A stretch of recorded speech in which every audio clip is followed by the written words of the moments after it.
जो परा पश्यन्ति मध्यमा तथा वैखरी वाणी में अभिव्यक्त होती हैं और जो ब्रह्मा विष्णु महेश द्वारा निरंतर आराधित हैं। वे प्रसन्न चित्त वाली देवी भगवती मेरी वाणी को अलंकृत परिशुद्ध करें।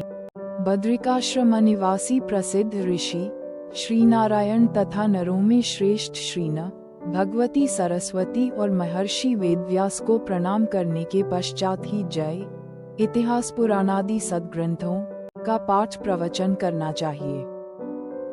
ऋषिगण बोले, हे सूत जी, हे महामते, हे व्यास शिष्य, आप दीर्घजीवी हों। आप हम लोगों को नानाविध पुण्य प्रदायिनी एवं मनोहारिणी कथाएं सुनाते रहते हैं।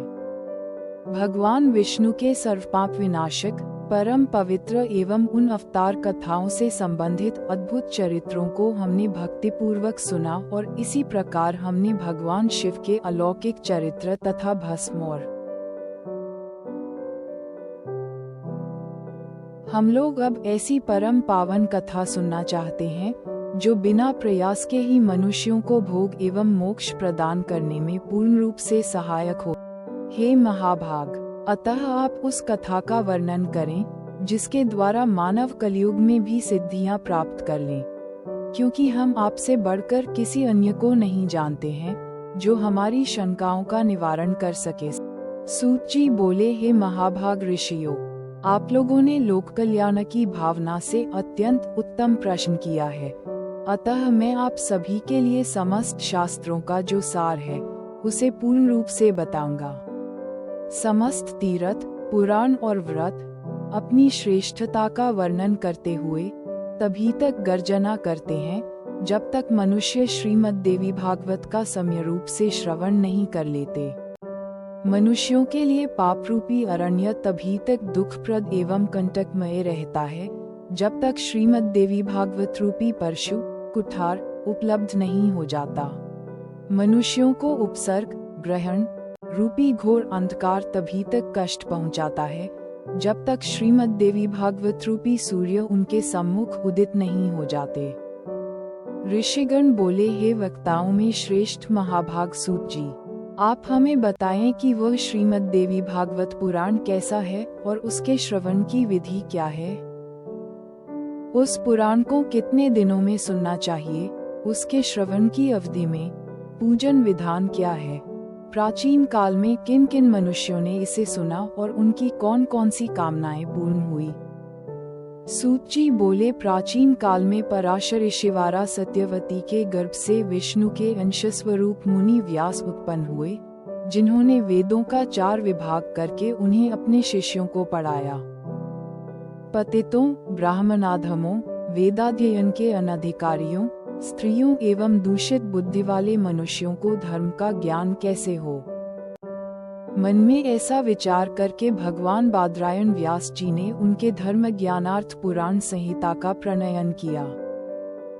उन भगवान व्यास मुनि ने 18 पुराणों एवं महाभारत का प्रणयन करके सर्वप्रथम मुझे ही पढ़ाया। उन पुराणों में श्रीमद् देवी भागवत पुराण भोग एवं मोक्ष को देने वाला है। व्यास जी ने राजा जन्मेजय को ये पुराण स्वयं सुनाया था। पूर्व काल में इन जन्मेजय के पिता राजा परीक्षित तक्षक नाग द्वारा काट लिए गए। अतः पिता की संशुद्धि के लिए राजा ने तीनों लोकों की जननी देवी भगवती का विधिवत पूजन अर्चन करके 9 दिनों तक व्यास जी के मुखारविंद से इस श्रीमद् देवी भागवत पुराण का श्रवण किया। इस नवाह यज्ञ के संपूर्ण हो जाने पर राजा परीक्षित ने उसी समय दिव्य रूप धारण करके देवी का सालोक्य प्राप्त किया। राजा जन्मेजय अपने पिता की दिव्य गति देखकर और महर्षि वेदव्यास की विधिवत पूजा करके परम प्रसन्न हुए।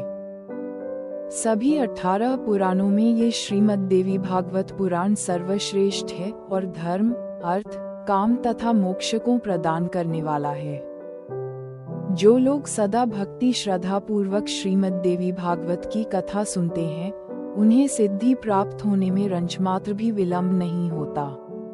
इसलिए मनुष्यों को इस पुराण का सदा पठन श्रवण करना चाहिए। पूरे दिन के आधे समय तक, चौथाई समय तक मुहूर्त भर अथवा एक क्षण भी जो लोग भक्तिपूर्वक इसका श्रवण करते हैं, उनकी कभी भी दुर्गति नहीं होती। मनुष्य सभी यज्ञों, तीर्थों तथा दान आदि शुभ कर्मों का जो फल प्राप्त करता है, वही फल उसे केवल एक बार श्रीमद् देवी भागवत पुराण के श्रवण से प्राप्त हो जाता है। सत्ययुग आदि युगों में तो अनेक प्रकार के धर्मों का विधान था, किंतु कलयुग में पुराण श्रवण के अतिरिक्त मनुष्यों के लिए अन्य कोई सरल धर्म विहित नहीं है। कलयुग में धर्म एवं सदाचार से रहित तथा अल्प आयु वाले मनुष्यों के कल्याणार्थ महर्षि वेदव्यास ने अमृतरसमय श्रीमद् देवी भागवत नामक पुराण की रचना की। अमृत के पान से तो केवल एक ही मनुष्य अजर अमर होता है, किंतु भगवती का कथारूप अमृत संपूर्ण कुल को ही अजर अमर बना देता है। श्रीमद् देवी भागवत के कथा श्रवण में महीनों तथा दिनों का कोई भी नियम नहीं है, अतएव मानवों द्वारा इसका सदा ही सेवन, पठन, श्रवण किया जाना चाहिए। आश्विन, चैत्र, माघ तथा आषाढ़ इन महीनों के चारों नवरात्रों में इस पुराण का श्रवण विशेष फल प्रदान करता है। अतएव श्रीमद् देवी भागवत का यह नवाह यज्ञ समस्त पुण्य कर्मों से अधिक फलदायक होने के कारण मनुष्यों के लिए विशेष पुण्यप्रद कहा गया है। जो कलुषित हृदय वाले, पापी, मूर्ख, मित्रद्रोही, वेदों की निंदा करने वाले, हिंसा में रत और नास्तिक मार्ग का अनुसरण करने वाले मनुष्य हैं, वे भी कलयुग में इस नवाह यज्ञ के अनुष्ठान से पवित्र हो जाते हैं।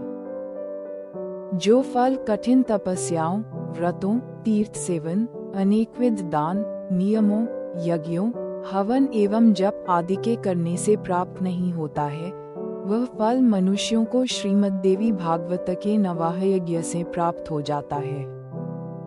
हे विप्रो, गंगा, गया, काशी, नैमिषारण्य, मथुरा, पुष्कर तथा बद्रिकारण्य भी मनुष्यों को उतना शीघ्र पवित्र नहीं कर पाते हैं, जितना कि श्रीमद् देवी भागवत का यह नवाह यज्ञ लोगों को पवित्र कर देता है।